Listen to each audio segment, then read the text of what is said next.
Okay, so I'm trying to discuss few questions from Unit 3 and Unit 4. So this is one of the questions given in your book, Activity 4.2 from Unit 3. Actually, I discussed this in detail in one of my recordings. I hope you have gone through the slides and also listened to the recording. But I will explain again briefly. So the acidity of these carboxylic acids, and in the session and also in my recording and the slides, we discuss about this. Usually, carboxylic acids.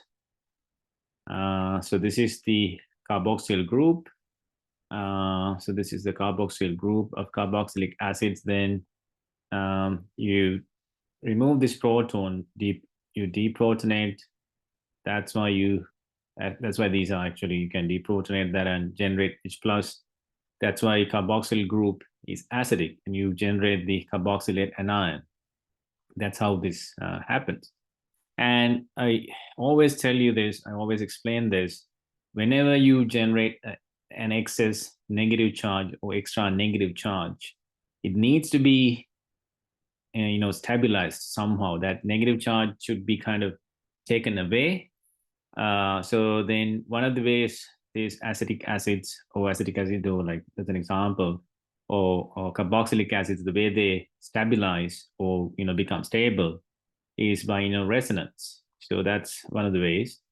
And that way, because of the resonance stabilization of this forming carboxylate anion, so therefore this formation is favored. So it's kind of promoted. So the forward reaction is favorable. On the other hand, when you have a negative charge, if you want to stabilize that, or if you want to diminish the negative charge or reduce the negative charge, decrease the negative charge, you need to be able to kind of attract that extra negative charge, away from that atom where you have the extra negative charge on. So that is called the negative inductive effect. So you kind of withdraw the electron density, negative inductive effect. And that is affected by electronegative atoms like bromine, chlorine, even oxygen, fluorine, mostly halogens. Those are the electronegative atoms, or the halogens especially, that we have on the periodic table. So that is what we have to be looking at here, and also the pKa. So the pKa. So the lower the pKa, higher the acidity. So that's something you have to keep in mind. If you don't remember that, go back to notes and see the equations and how do we define the pKa. So just remember, lower the pKa, higher the acidity. So the example, so these are actually substituent effects on the acidity of carboxylic acids, because you have a carbon here and it could have different substituents, and depending on what you have, the acidity changes. So here, the acetic acid, where you don't have any substituents, it's only hydrogen, pK is 4.76. Compared to that, just by installing one chlorine, which is electronegative, and it has negative inductive effect because of that electron withdrawing effect, as I explained before, the acidity increases. See, the pK has gone down. If you put 2 chlorines, it goes further down, and 3 chlorines, see, it's 0.70. It's more acidic. So likewise, we have more examples here depending on where this heteroatom or the electronegative atom is located from, like what's the distance from the carboxyl group, the pKa changes. That actually I went through. I explained this in detail in my recording and in the slides. So I'm not gonna go through that again. But if you look at the question here, so it's asking you to arrange the following acids in the order of increasing acidity. So they all have carboxylic acid. I mean, this is basically the parent or the original structure. So you have CH3, COOH. Okay, and so then in other 3 examples, one of the hydrogens has been replaced by chlorine, bromine, and fluorine. So there's only one atom being changed. There's only one atom difference among these three groups. And as we can see, all of them are electronegative atoms. They're all halogens. And we know that, fluorine. So then, okay, let me take a step back. So then so therefore, they should have higher acidity compared to the acetic acid or the parent molecule. So therefore, acetic acid should be the lowest, right? The lowest. And if you look at the other examples, other three, their only difference is they have three halogens. Then the acidity should be dependent on how electronegative they are or how much negative inductive effect they can do to this carboxyl functional group. So then it depends on the electronegativity, right? So the fluorine has the highest electronegativity, followed by bromine and chlorine. So therefore, the answer will be, so the acetic acid is the lowest the lowest acidity, because the CH3 group does not have any substituents, so there's no substituent effect, no negative I effect of nothing. But then you have bromine, is the lowest electronegative atom among the chlorine, bromine, and fluorine. Then next one is the chlorine. The chlorine is the highest electronegative atom. So if you look at the negative inductive effect, is actually increasing this way, right? So negative inductive effect by bromine, by chlorine, and negative inductive effect by fluorine. So that's how it is increasing. Due to that, acidity increases this way. Okay, that's how you should argue. So then whenever you have the acidity, whenever you have to examine or explain the acidity of carboxyl group, so you have to think about the substituents on the carbon next to the carboxyl group, or then immediately next to the carbon. Then if you have the similar situation, between two molecules, that you have the alpha carbon being same, then you go to the beta carbons, likewise see where you have the difference, and then you can compare. And remember the heteroatoms, when you have heteroatoms, and depending on the distance between the heteroatom and the carboxyl group, and so then depending on that also acidity changes, as we had seen before, and as I have explained in the recording using my slides. Okay, so this is another important question from Unit 4, Session 1, actually, where we studied the this unsaturated compounds, conjugated compounds, like these compounds, like dienes. This is one for diene, or 1,3-diene actually.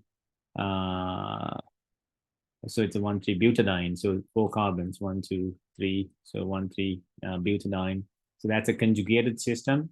And then there we have studied the addition reactions. So electrophilic addition reactions, like HBr, like you add HBr, then so that's related to, this question is related to that section of the Unit 4.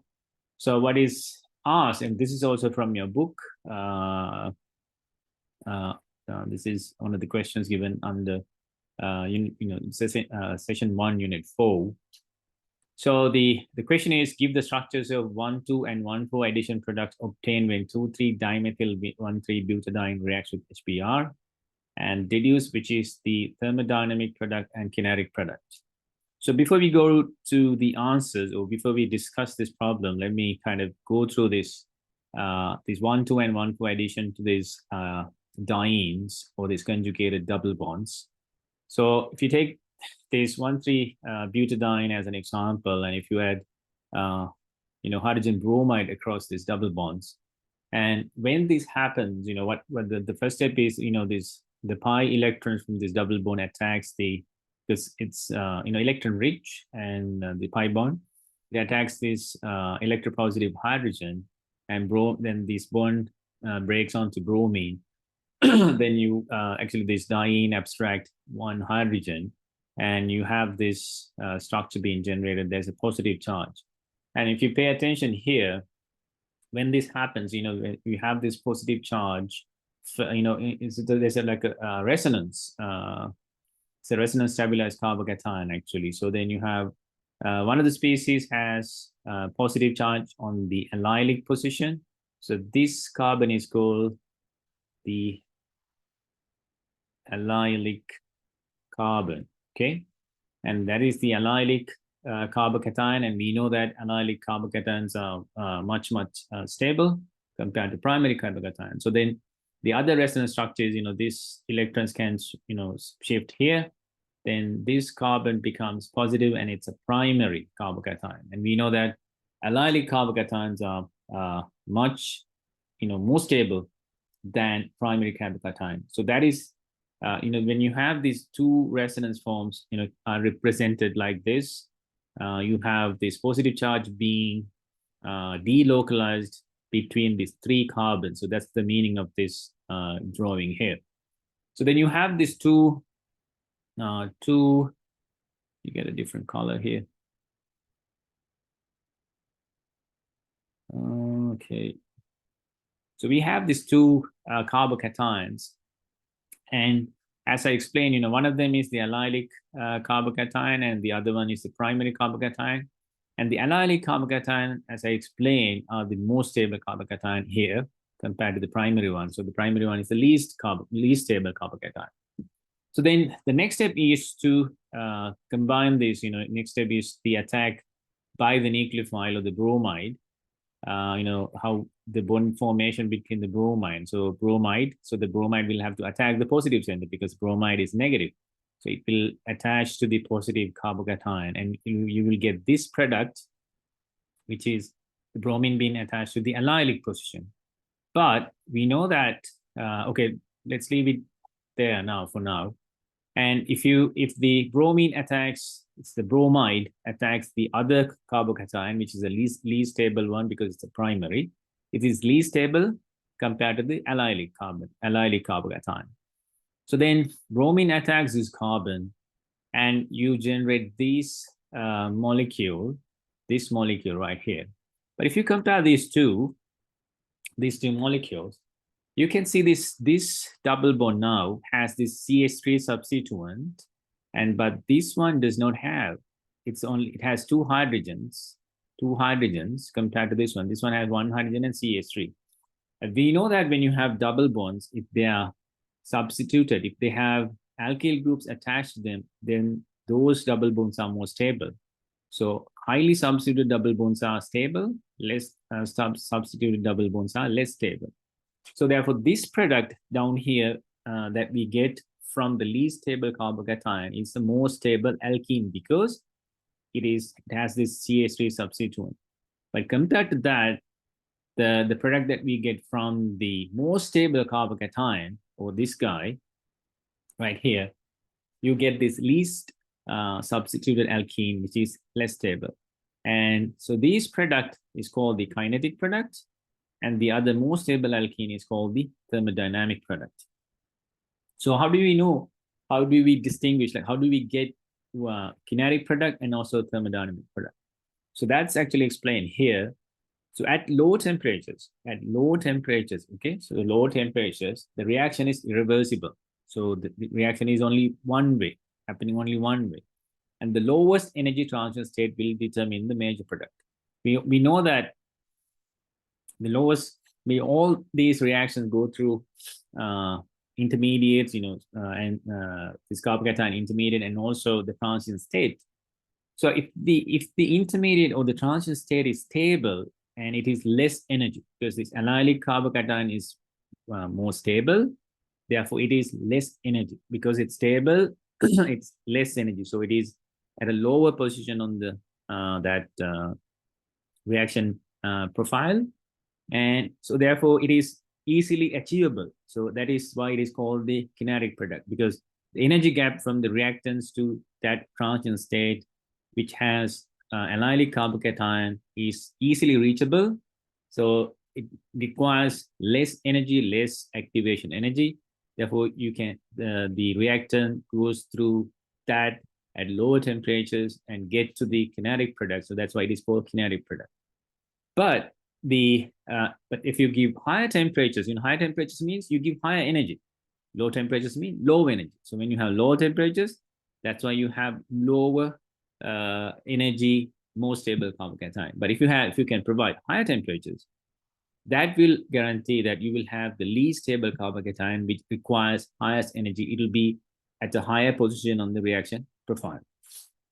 So then at higher temperatures, the reaction is reversible, and so you will get mostly the thermodynamic product, or this one. So at high temperatures, the reaction is thermodynamically controlled. So because now you push, if you give a lot of energy, you can push the carbocation equilibrium towards the least stable carbocation. But the important thing is when you change these temperatures, so it's like what is the more important thing is the final product. So if you could get more stable alkene, so that will be more favorable, even if it is possible through the least stable carbocation. I hope you understand this. So I went really slow, but you can listen to this again and again, and also read the notes. So therefore, the intermediate stability does not really matter when you have high temperatures. The reaction is pushed to get the more stable alkene, the more stable product, which is the final product is the most important thing. So just remember, higher temperatures, you get thermodynamic product. Low temperatures, you get the kinetic product. So this is how you explain that. So another example, an example from your book. So you have 1,3-butadiene, the same thing. If you add HBr at 40, so that's a higher temperature. So you get 3-bromo, 1-butene. That is the 1,2 addition, which is the kinetic product. And because as you could see, this double bond has only CH2, right? And so, but the 1-bromo 2, the other product is 1-bromo 2-butene. So you get about 80% of that. That is the major one, and it is the thermodynamic product, and you get it from 1,4 addition compared to the 1,2 addition, because now you can see now the double bond has a CH3 group attached to it. So now it is most substituted alkene. Like it's a substituted alkene rather than this alkene which is unsubstituted on that end. So therefore, this product is the thermodynamic product. So this is the thermodynamic product, and this is the kinetic product. So the way you select the product is you look at the double bond, the product double bond. If you have the alkyl groups, like more alkyl groups attached to the double bond, so it will be the thermodynamic product because it is the most stable alkene, and the least substituted alkene will be the least stable or the kinetic product. So let's go back to the question. So the question is, they're asking, give the structures of 1,2 and 1,4 addition product obtained when 2,3-dimethyl 1,3-butadiene reacts with HBr. So what is this compound? So you have CH3, C, CH2. So it's so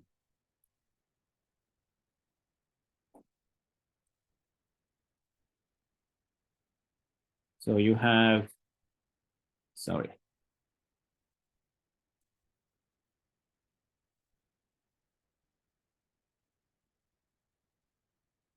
So it's 1, 2, 3, okay, 4 carbons.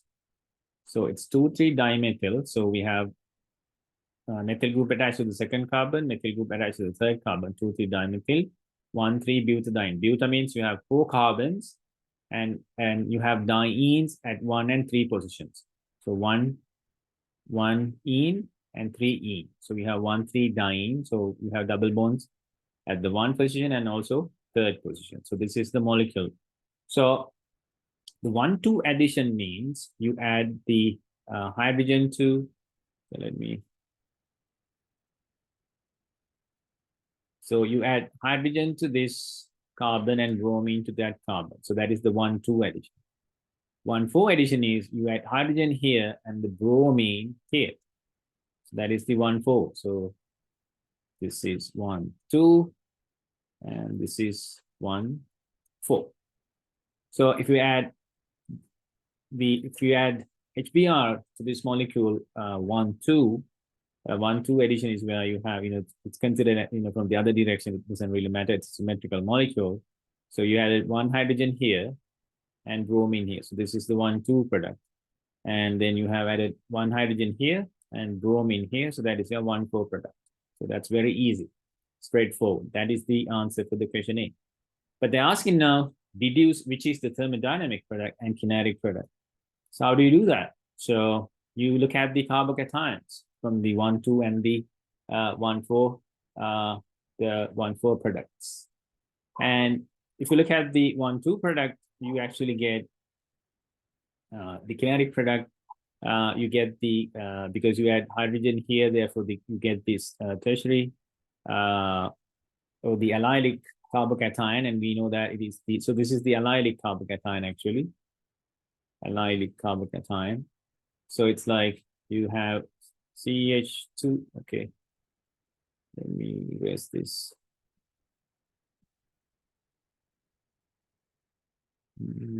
So you have CH2 double bond CH3.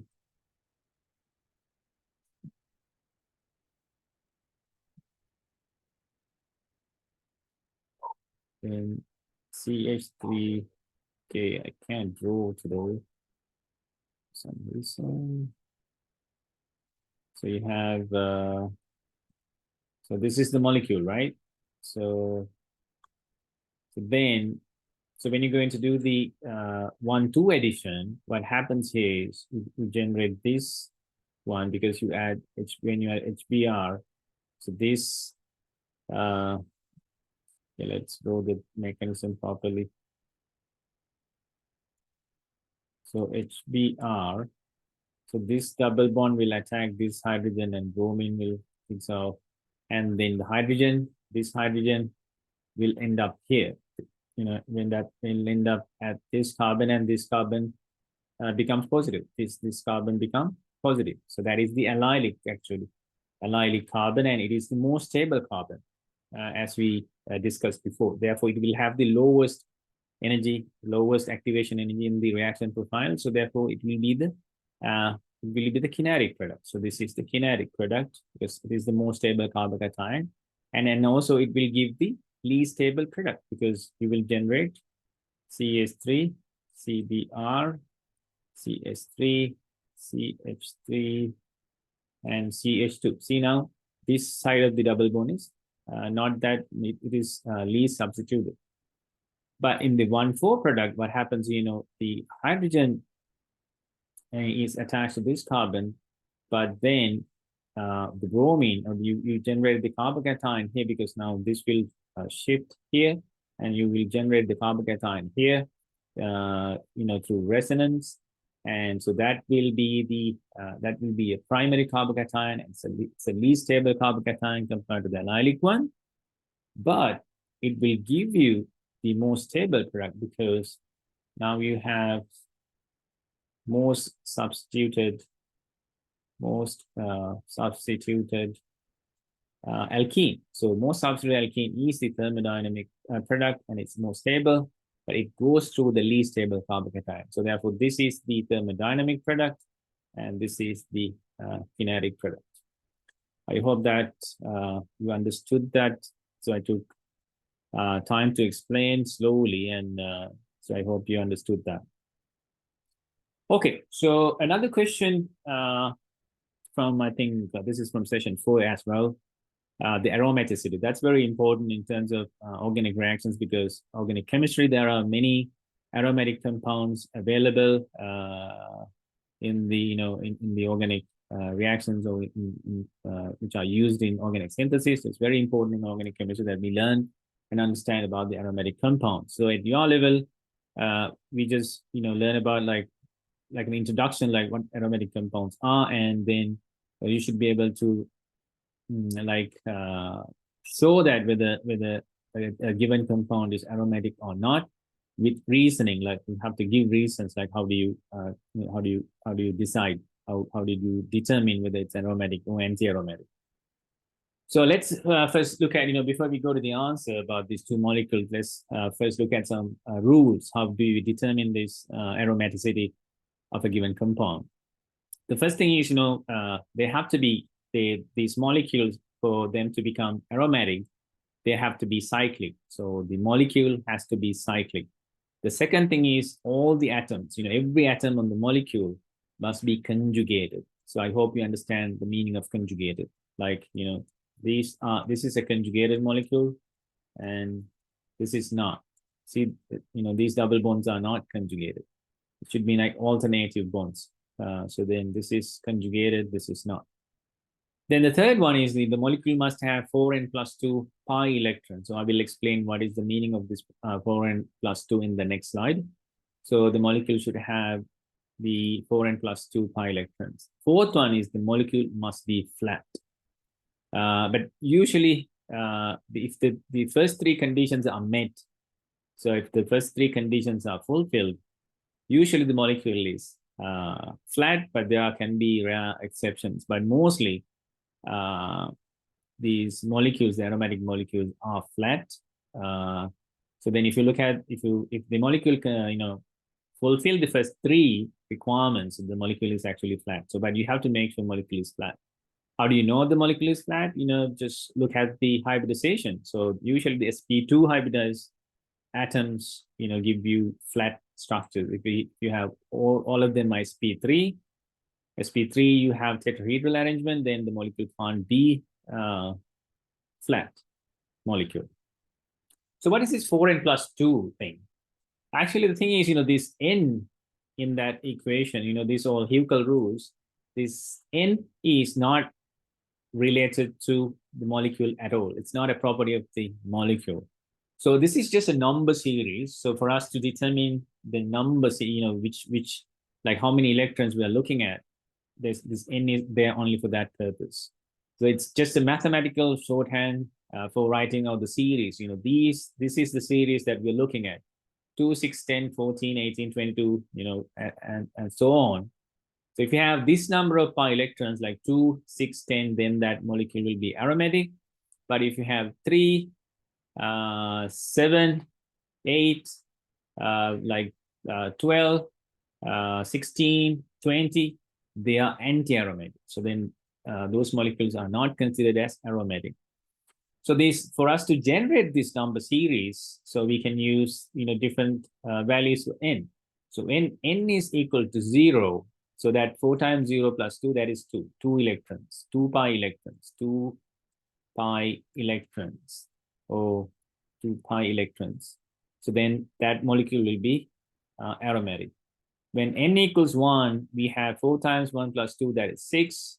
So that's also aromatic compound, where you have 6 pi electrons, total 6 pi electrons.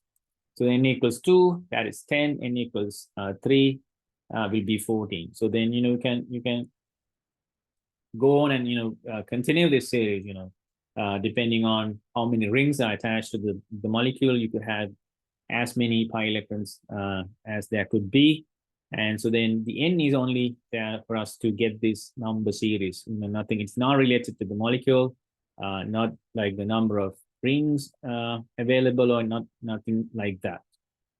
So let's look at some examples. So the summary of this, the requirement for a molecule to become aromatic. So it has to be cyclic like this. If it is acyclic means not cyclic. So this is not a cyclic, therefore it can't be aromatic. And the conjugation, there should be a conjugation like this. See, this molecule is not conjugated. So there are 2 bonds separation. There could only be 1 bond separation between the unsaturated bonds or double bonds, like this benzene, and therefore this is not. So then let's look at some examples. So this is a number series we're looking at: 2, 6, 10, 14, 18. Those are the numbers that would fulfill the 4n+2 requirement. So this one, it has only 2 pi electrons, and so that we have that 2 on that series. Therefore, this is aromatic. Then this cyclobutadiene, this is actually propyl cation, cyclopropyl cation. So cyclopropyl cation, this is cyclobutadiene. It has 4 pi electrons, but we know that does not fulfill the 4n plus 2 condition. So therefore, this is not aromatic. It is actually anti-aromatic. And so the 6 pi electrons with benzene is a very popular molecule, very popular aromatic compound that we all know. It has 6 pi electrons and it satisfies 4n plus 2, that is n equals 1. And so this one has 8 pi electrons because four bonds, each bond gives you 2 pi electrons. So therefore 2 into 4, 8 pi electrons. And we know that 8 also not on the list, not on this number series. It's also anti-aromatic. And this system has 1, 2, 3, 4, 5 double bonds. That means 5 into 2, 10 electrons, 10 pi electrons. So therefore, we have 10 on the number series. So therefore, it is aromatic. So let's go back to the question. Let's look at the first one. So let's number these 1 and 2. And the first one. So we have 1, 2, 3, 4, 5, 6, 7 carbons, and all of them are sp2 hybridized. So therefore, this molecule is flat, and these unhybridized p orbitals on carbon and nitrogen contain 1 electron each. So all of these will give you 1 electron each, or this each bond gives you 2 pi electrons. So therefore, you have 1, 2, 3, 4. That's 8 pi electrons. We know that 8 is not on the list. So therefore, 8 pi electrons, this compound is actually anti-aromatic. So then if you are asked to determine whether this molecule is aromatic or not, and if you determine it is to be anti-aromatic, just write anti-aromatic. That should be more than enough. And also, as far as your, these exams are concerned, if you're given, this is an advice, if you're given structured essay questions, do not write paragraphs. You're not expected to give like lengthy explanation. Try to use point format as given here. So you don't need to like write too much detail, just the points, like, because what you need to show is that show evidence that this molecule is flat, because you have sp2 hybridized carbons and also nitrogen. So then you can show that the molecule is flat. That's one of the requirements. Then you have to have conjugated double bonds. So this molecule has conjugated double bonds. You write that. Then you count the number of electrons, the number of pi electrons, and see whether that is on the series, whether it is 2, 6, 14, 16, as on, so on. If you don't have that number of electrons, so then this can't be aromatic. It is anti-aromatic. That's all you need to. That's all you need for the answer. So let's look at the second molecule. So it's a flat molecule. Atoms are sp2 hybridized. Even this one is sp3. It doesn't really matter because these two are sp2. Therefore, the whole molecule is, it's a flat molecule. Only this hydrogen will not be on the same plane. It doesn't really matter. This nitrogen will be on the same plane as the other atoms. So you have to. I hope you understand that. So the 4 carbon atoms and the 3 double bond nitrogen atoms contain 1 electron each in the unhybridized p orbitals. Like so then it just means each double bond actually give you 2 pi electrons, and so then the nitrogen actually give you 2 electrons. These form a closed shell. So then now the thing is, in the aromaticity, what happens? All these electrons, when they are conjugated, so they get delocalized. They're like it's like a dynamic. These electrons can move around through these unhybridized orbitals, on all these unhybridized orbitals that you have on these atoms. Then they can get delocalized, like the benzene, like the Kekulé structure of benzene. So if you look at from the side, this benzene is flat. So you have pi electrons, clouds, above and above and beneath the benzene ring, because of these delocalized electrons. They're kind of dynamic. They're moving around the molecule, on this flat molecule. So anyhow, you have if you count the pi electrons, you have 10 pi electrons, and we have 10 on that number series. It's 2, 6, 10, 14. It's by 4. The difference is 4. 14, 18, 22. So you have 10 on the number series. These all satisfy that 4n plus 2 condition or the requirement. So therefore, since this molecule has 10 pi electrons, it's a flat molecule, and you have sp2 hybridized atoms. So therefore, this compound is aromatic by Huckel's rule, according to Huckel's rule. So those are the questions I want to discuss right now. So I'm going to stop here.